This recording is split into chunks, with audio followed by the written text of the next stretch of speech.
What if you've been working the wrong financial plan your entire life? Not because you're lazy or bad with money, but because nobody ever told you the truth. Here's the uncomfortable reality.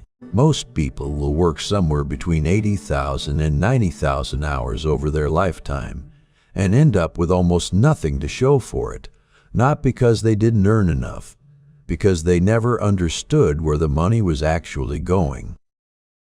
Today we're breaking down The Latte Factor by David Bach, a short story-driven book with a surprisingly deep financial framework underneath it. Bach's core argument is that the path to wealth isn't dramatic. It doesn't require a windfall, a salary bump, or a lucky break.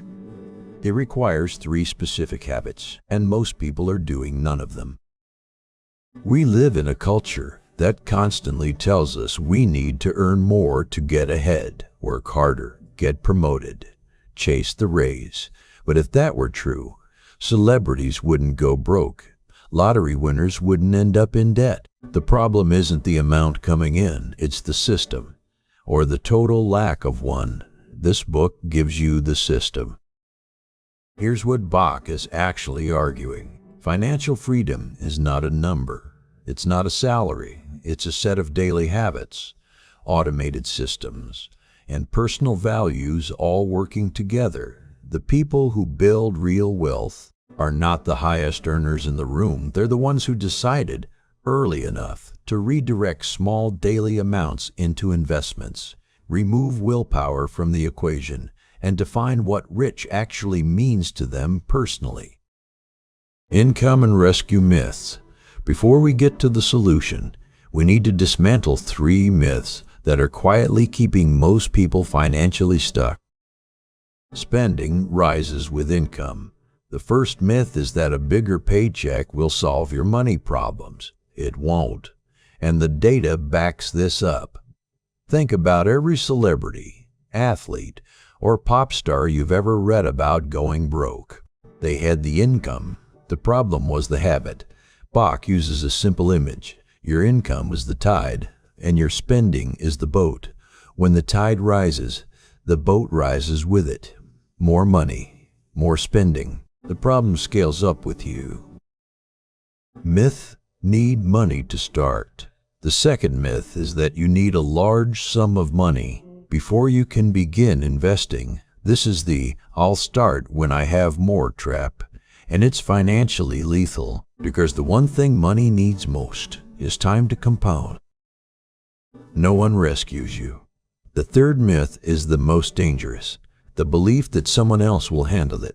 A partner, an advisor, the government. Most people don't say this out loud, but their choices say it for them. This is especially urgent for women, who statistically live longer, accumulate less in retirement, and are far more likely to face their later years alone.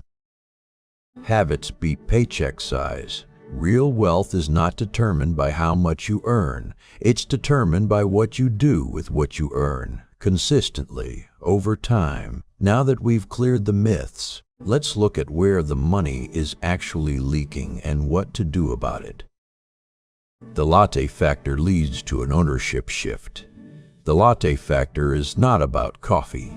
Bach is very clear on this. It's a metaphor for any small, habitual, low-awareness daily expense that drains your future wealth quietly and consistently. Redirect daily spending. Think through a typical morning. A coffee drink, maybe a snack, a juice from a counter downstairs, lunch out because it's easier, a bottled water.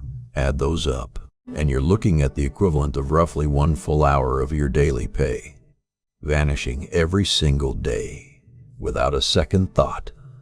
The individual amounts feel harmless. The compounded total does not. Swap for priority goals. The key reframe here is not deprivation, it's substitution. You're not giving up the latte to suffer.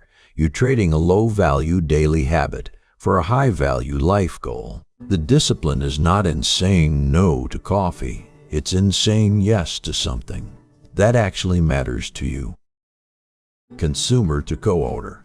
And here's where Bach takes the idea further than most financial books dare to go. Don't just cut the spending. Invest in the companies you're already buying from. If you're handing money to the same businesses every day, why not also own a piece of them?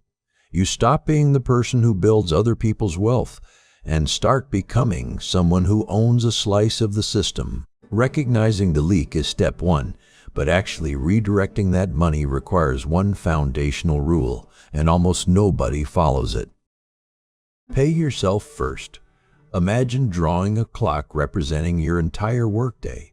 From 9 to 11:30 in the morning, your pay goes to taxes, then rent, then transportation, then debt, credit cards, student loans, groceries. By 5 o'clock, the day is done and there's nothing left for the person who did all the work. 90,000 hours, nothing saved. Multiply that across a career, 90,000 hours of your life, and you see the full picture. Decades of work, building everyone else's wealth, but your own. That's not a personal failure. That's what happens when you have no system. Say first hour of pay.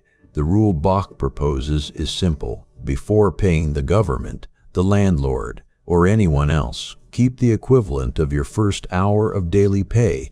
That's roughly 10 to 12% of your income, reserved strictly for your own future. Oxygen mask principle. Here's where people push back. That feels selfish. Bach addresses this directly. On an airplane, you're told to put on your own oxygen mask before helping others. Not because you matter more, but because you're useless to everyone else if you pass out. Your finances work the same way. Pre-tax accounts supercharge, and the vehicle matters. Putting that money into a pre-tax retirement account, a 401k or IRA, changes the math dramatically. The same amount of capital, given the same amount of capital, given the same amount of time, rose to roughly 3 times more in a tax-deferred account than in a regular taxable one. The rule is simple, but rules require willpower, and here's where most systems break down, unless you engineer the willpower out entirely. Make it automatic. Budgets are the financial equivalent of diets. They work perfectly, in theory, for about 2 weeks, before real life intervenes. The reason is not a lack of character. It's that budgets require you to make the right decision repeatedly. Under stress, distraction, and temptation, nobody wins that consistently. Budgets fail like diets. The problem with budgets is the same problem with willpower. It's a finite resource. Every decision you have to make is an opportunity to make the wrong one. Remove the decision, and you remove the failure point. Automate deductions and transfers. The solution is to set up a system that runs without you. Automatic payroll deduction into your 401k, automatic transfer to savings on payday, automatic bill payments. The government has used this principle for decades. Tax withholding works precisely because it's automatic. No one decides whether to pay their taxes out of each paycheck. It just happens. Money never hits your account. The elegance of this system is this: if the money is redirected before it ever reaches your checking account, you can't accidentally spend it. Wealth building becomes a background process. You set it up once, and then you simply live your life. Once the system is running, something remarkable begins to happen on one side, and something quietly destructive stops happening on the other. Compounding is double-edged. Compound interest is the most powerful force in personal finance, and it works in both directions, for you and against you, with equal efficiency. Starting early beats big.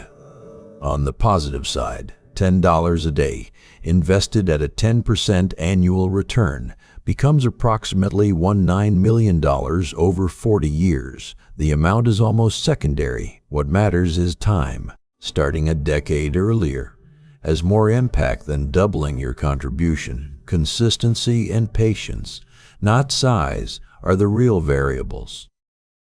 Minimum payments trap you. On the negative side, the same compounding force that builds your wealth will methodically destroy it.